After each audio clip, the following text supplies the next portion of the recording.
at makakatulong sa pagpapalago ng kanila at ng ating buong ekonomiya. Hindi kami magiging sanhi ng inyong pasakit at perwisyo. Palalakasin natin ang koleksyon at pupuksain natin ang korupsyon sa kawanihan ng Rentas Internas at Bureau of Customs. Para mapondohan natin ang ating mga hinahangad para sa lahat, tulad ng legalidad na edukasyon, kabilang na edukasyong bokasyonal para makapaghanap ng marangal na trabaho ang hindi makapag-kolehiyo. Serbisyong pangkalusugan tulad ng PhilHealth para sa lahat sa loob ng 3 taon. Tirahan sa loob ng mga ligtas na komunidad. Palalakasin at palalaguin natin ang bilang ng ating kasundaluhan at kapulisan. Hindi para tugunan ang interes ng mga naghahari-harian, ngunit para proteksyonan ang mamamayan.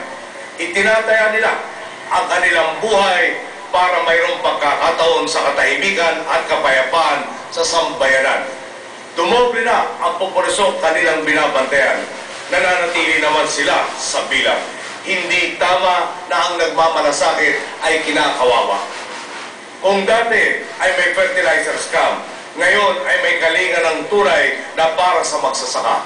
Tutulungan natin sila sa irigasyon, extension services at sa pagbenta ng kanilang produkto sa pinakamataas na presyong maaari. Inaatasan natin ang papasok na Kalim Alcala na magtayo ng mga trading centers kung saan diretso na ang magsasaka sa mamimili. Nalaktawan na natin ang gitna, kasama na ang Cotton Cup.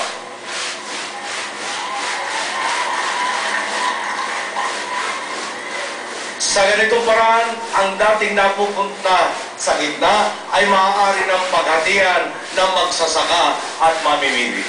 Gagawin nating kaaya-aya sa negosyante ang ating bansa.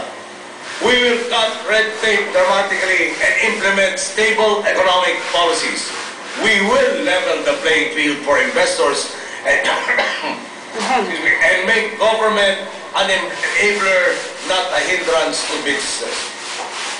Sa ganitong paraan, lamang natin mapupunuan ang kakulangan ng trabaho para sa ating mga mamamayan. Layunin nating paramihin ang trabaho dito sa ating bansa upang hindi na kailangan ang mag-ibang bansa para makahanap lamang ng trabaho. Ngunit habang ito ay hindi pa natin naabot, inatasan ko ang mga kawani ng DFA, POEA at ng OWA at iba pang mga kinaukulang ahensya na mas lalo pang paigtingin ang pagtugon sa mga hinaing at pangangailangan ng ating overseas Filipino workers. Papaigtingin namin ang proseso ng konsultasyon at pag-uulat sa taong bayan. Sisikapin namin isakatuparan ang nakasaad sa ating konstitusyon na kinikilala ang karapatan ng mamamayan na magkaroon ng kaalaman ukol sa mga pampublikong alintantana. Binuhay natin ang diwa ng people power noong kampanya.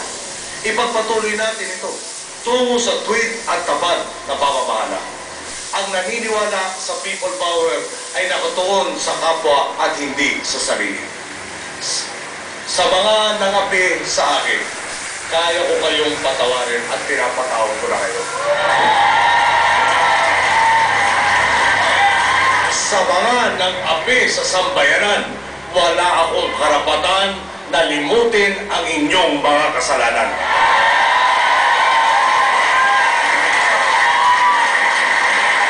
To those who are talking about reconciliation, if they mean that they would like us to simply forget about the wrongs that they have committed in the past, we have this to say.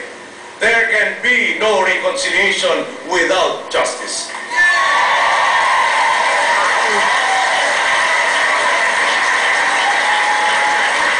Sa paglimot ng pagkakasala, sinisigurado mong mauulit muli ang mga pagkakasalang ito. Secretary de Lima, you have your marching orders. begin the process of providing true and complete justice for all.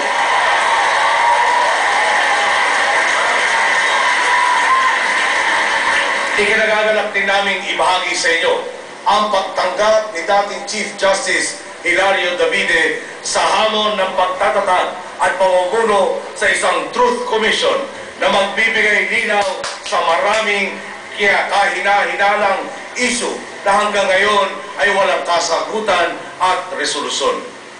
Ang sinumang nagkamali ay kailangang humarap sa hustisya.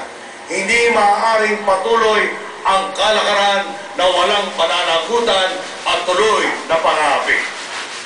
My government will be sincere in dealing with all the peoples of Mindanao. We are committed to a peaceful and just settlement of conflicts, inclusive of the interests of all, may they be Lumads, Bangsamoro, or Christian.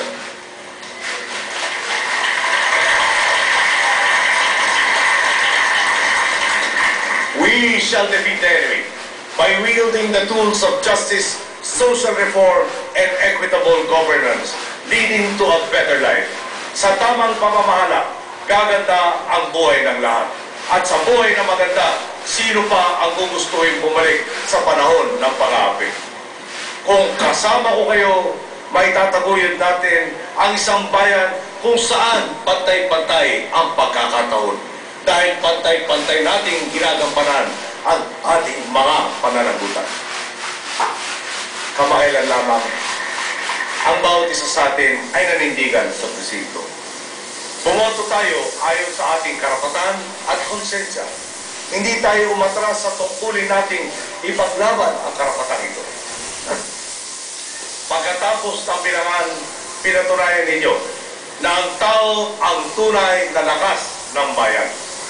Ito ang kahalagahan ng ating demokrasya. Ito ang pundasyon ng ating pagkakaisa. Nangampanya tayo para sa pagbabago. Dahil dito, taas na muli ang Pilipino. Tayong lahat ay kabilang sa isang bansa kung saan maaari ng mangarap muli.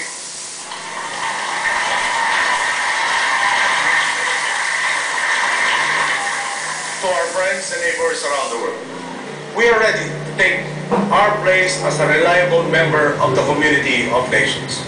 A nation serious about its commitments and which harmonizes its national interests with its international responsibilities. We will be a predictable and consistent place for investment. A nation where everyone will say it all works. Inaanyayahan ko kayo ngayon na manumpa sa ating mga sarili. Sa sambayanan, walang maiiwan. Walang pag-iibang bayan at gastusan na walang wastong dahilan. Walang pagtalikod sa mga salitang binitawan noong kampanya ngayon at hanggang sa mga susunod pang pagsubok na pagdadaanan sa loob ng 6 na taon. Walang lamangan, walang patrino at walang pagnanakaw.